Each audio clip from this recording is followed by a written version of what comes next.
Angry old hoops here, angrier than usual because YouTube ruined all the effort I made the last couple of days, but hey, you know what I was gonna say anyway, right? Now let's get to what Skip and Shannon had to say after the Warriors-Lakers game. Now, one of the many comments that YouTube ended up editing out was the fact that after the game, Reggie Miller and Kevin Harlan wanted to talk about LeBron James's 31 points, even though he registered a negative 10 in the plus-minus column. Forget the fact that LeBron had just been defeated by the reigning champions and by the finals MVP, who had scored 33 while registering a plus 20 in the plus-minus column. But no, let's talk about LeBron's fucking garbage layups. So Skip and Shannon actually surprised me briefly by giving in a little bit, talking about how shitty LeBron was. But I mean, what were you gonna do? Pretend that he wasn't that shitty? The thing is, they stuck with that theme for approximately 3 minutes before going back to what they always do, which is to shit on Westbrook for the entire rest of the show. So instead we end up listening to LeBron talk about how his team doesn't have any fucking three-point shooters, or shooters in general. So this is gonna end up being point number one. LeBron with his continuous excuses and pointing at, why don't we have any shooters on the team? How about you becoming a shooter, you fucking piece of shit? Can you imagine the fucking nerve, the ego, the spoiled brat attitude to not even turn yourself into a good shooter and then complain that you don't have shooters while calling yourself the best? Let's be honest, we don't exactly have lasers on our team. What a spoiled, entitled little bitch. You can tell by the way he's talking that it never even crossed his mind that maybe he should become the shooter that his team needs. No, it's up to the front office. Recruit people that can carry my sorry non-shooting ass. Tell me how many weapons Michael added to his game. Tell me how Michael evolved in order to overcome obstacles and ultimately succeed. And Michael, no, he wasn't known for his three-point shooting. He didn't exist during a three-point shooting era, but when he needed to make them, he made them. Now LeBron exists in a three-point shooting era. If anyone should know, it's him, because he got his ass handed to him multiple times by the team that changed basketball with three-point shooting. Maybe in the offseason, you could develop your shot, GOAT. Oh, that's too much to ask of the GOAT. Don't learn how to shoot. You're just the best basketball player ever, but don't develop your outside shot. I don't even really like to bring Jordan into this because it goes well beyond Jordan for me. I happen to side with Jordan on this, but if you don't want to side with Jordan, fine. But don't go with LeBron. You pick someone else. Don't go with a guy who can't shoot. Don't go with a guy who can't shoot. And with Jordan's discipline, do any of you think that if he was playing in this day and age that he wouldn't develop his three-point shot? Do you think he wouldn't strive to be the best three-point shooter in the game if he was so motivated? Yes, he would. And he could, because he's mentally strong, unlike LeBitch. And next, we switch to talking about Russ Westbrook and the trades and wanting to keep the first-round picks and all that jazz. Well, let's dig into that. Don't actually even want to talk about whether Westbrook is performing well or not. What I want to talk about is whether or not continuing to trade away draft picks to bring in superstars that were LeBron James's idea is going to work for the Lakers. Now, if you listen to pieces of shit who lie for a living like Shannon Sharp, you would get the impression that LeBron James is the key to having brought success to the Lakers, when in fact, if you look at what the Lakers had been accomplishing up until his arrival, it was absolute brilliance in terms of recruiting. The core of that team, the young talent, was amazing. What did LeBron James do? He chased it all away. And he insisted on bringing in someone who wasn't going to fit. Now, I said wouldn't fit, but I would actually argue and argue strongly that if you kept LeBron on the bench, in fact, if you traded LeBron away, that you might actually see some success with the likes of Anthony Davis and Westbrook and, let's say, Austin Reeves on the court. You know, they talk about LeBron being able to dish or feed.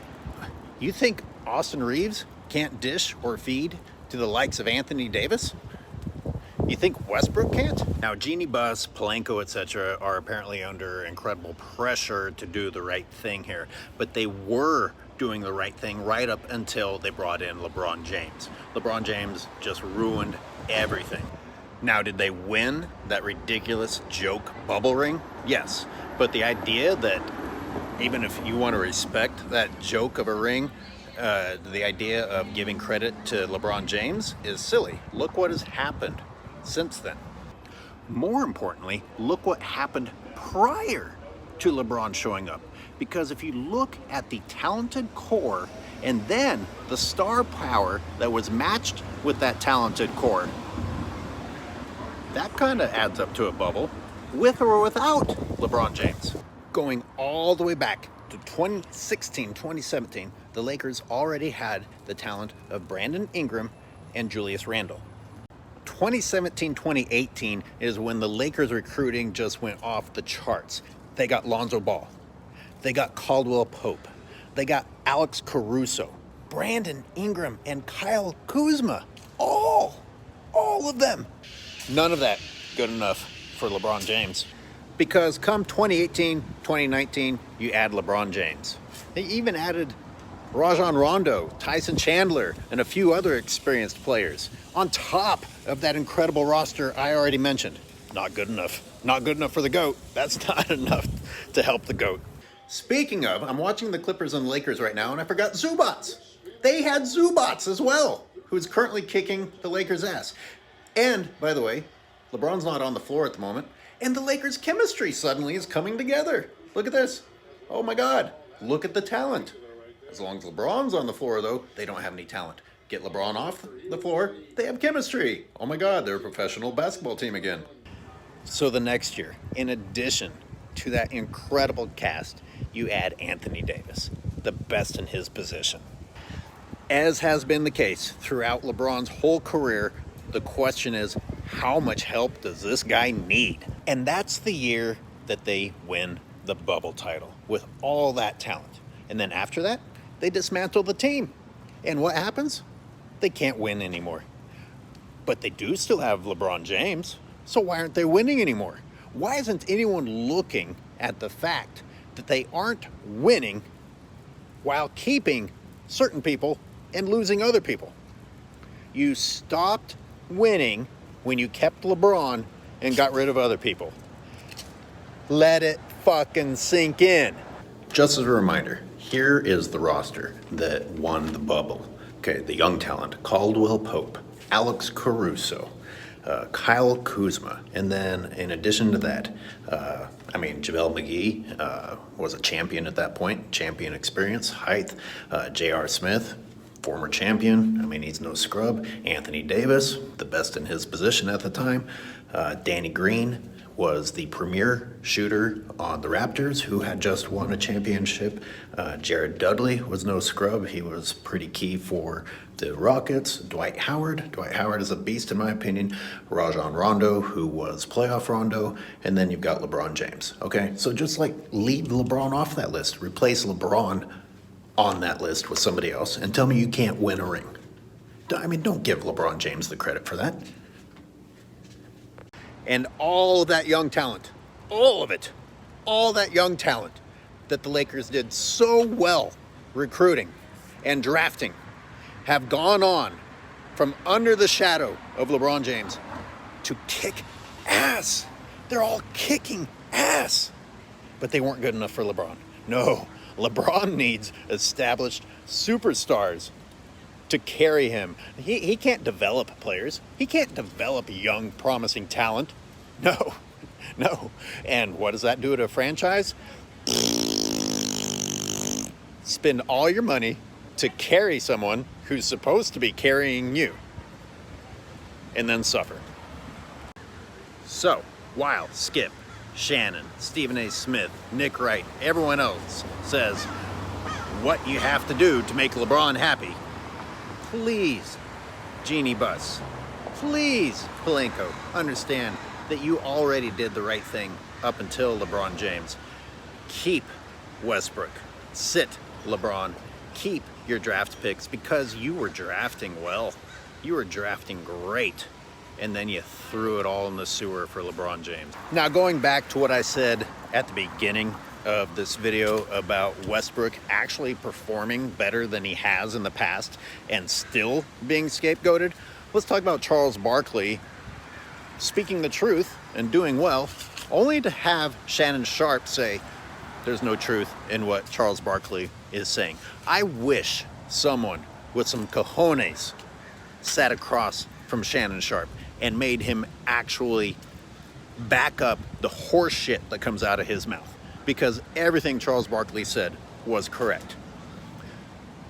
Russell Westbrook's biggest role for the Lakers has been to take the blame for LeBron James.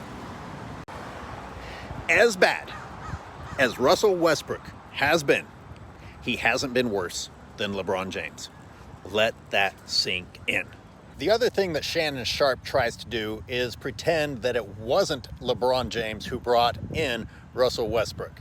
And there's no debating this. There's no question that it was 100% LeBron James's brilliant idea, and he undermined the office of the Lakers franchise to make this happen. And he's supposed to be this great mind in basketball, according to fucking dick suckers like Skip, who's actually supposed to be ripping on LeBron, and says he's a great mind and a great passer, and shut the fuck up. This was a dumb idea, and this is LeBron just not knowing how to exist without multiple superstars carrying him, and he fucked up the entire Lakers franchise, all the young talent that they had carefully drafted and recruited and traded for, all out the window because of LeBron's incredible idea. And Russell Westbrook shows up and is Russell Westbrook, and the Lakers say, hey, don't be Russell Westbrook. I mean, that's fucking dumb. That's dumb. Hey, don't be the guy that we've been analyzing and said, wow, look what he can do, and then be like, don't do what we just looked at. Fucking idiot. So they ridicule Russ and they spank Russ and they say it in the media so much to where all of you weak-minded robots repeat what you hear without even realizing that LeBron has as many turnovers as Russ and is a worse three-point shooter than Russ and plays worse defense than Russ, all while having the green light to do anything he wants to, while Russ lives under the pressure of you can't fuck up ever because we're going to grill you for it and make sure the world looks at you and not at LeBron James. Unfortunately, I don't think you've gotten to see my full breakdown of the game against the Warriors because YouTube keeps blocking it, but my God, I've never seen anyone in the history of the NBA be left as wide open as LeBron James was being left open in that game. And he still couldn't hit. And he still couldn't hit. That is so embarrassing. And the way they were leaving him open was so disrespectful. Like, how can you disrespect someone who's supposed to be the GOAT and get away with it? The answer is he's not the GOAT. But what does Shannon have to say about this? What is Shannon's answer? Well, that's not who he is. That's not who he is. Shut the fuck up. With the excuses, how many excuses are you going to make for this guy? The team needs him to be a better shooter. Stop saying it's not who he is. So let me get this straight. He can't be expected to play defense. He can't be expected to make mid-range or beyond the arc. He can't be expected to make free throws when it matters. And he can only be expected to make dunks and layups if he is cutting across after sitting on his ass and looking for an easy opportunity. And this is your number one scoring opportunity? To this day, the thing I love the most about him is still the best passer in basketball. The big redeemer. The big redeemer. that these guys have resorted to is saying that he's the best passer. That's what he's always been good at. No, it's called being scared of the moment and needing to pass off to someone else. And you can see this coming into fruition in the Redeem Team show that Netflix put out. I'm doing a whole episode on that piece of shit. And I mean, LeBron's afraid of the moment, and you turn this into it being a good thing, an asset. He's always been a facilitator. No, he's always been scared of taking the shot himself and always needs other people to pass it off to, even when that means holding and holding and holding and then passing it off to his poor rookie teammates and making them look bad at the last moment. So to finish the passing argument, not only is it untrue and offensive to all the other incredible passers in the league, tomorrow night, Warriors and Nuggets, Jokic, and the entire Warriors team on the floor at the same time, my God, you'll see more incredible passes in that game than you'll see out of LeBron James throughout the rest of the season. Stop talking about him being the best passer in the league. As if, even if he was, and he's not, as if being the best passer makes up for being a shit shooter and a shit defender and everything else. Stop calling someone who is at the bottom of the list in all these categories the GOAT.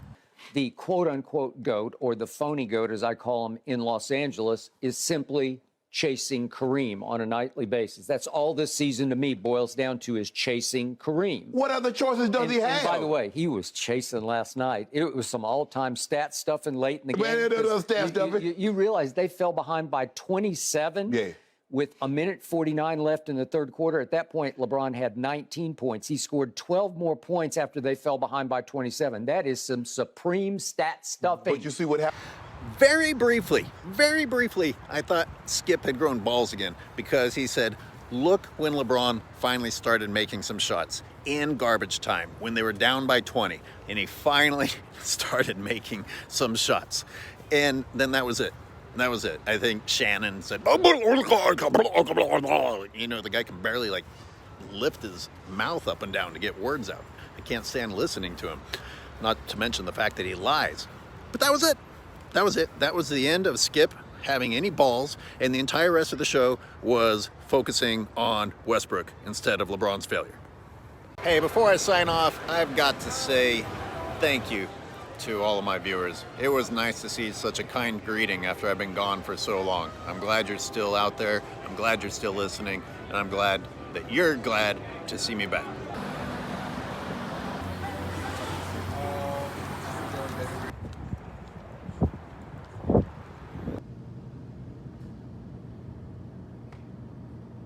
Is they traded out old guys that can't shoot and defend for young guys that can't shoot and defend. But in today's game, where shooting is of the utmost importance, no, they're not going anywhere. And he didn't start off particularly well. He was cold as ice from the three-point line, and he's getting wide open shots. It wasn't like he was taking contested threes. He was getting great looks, and they weren't knocking him down. That's not who they are. That's not what they are. Rob Pelinka and the front office for not building the team around LeBron correctly. Yeah. LeBron James turned it over 5 times. Yes. Okay, Russ turned it over 4 times. I sure am getting a lot of compliments about my hair today.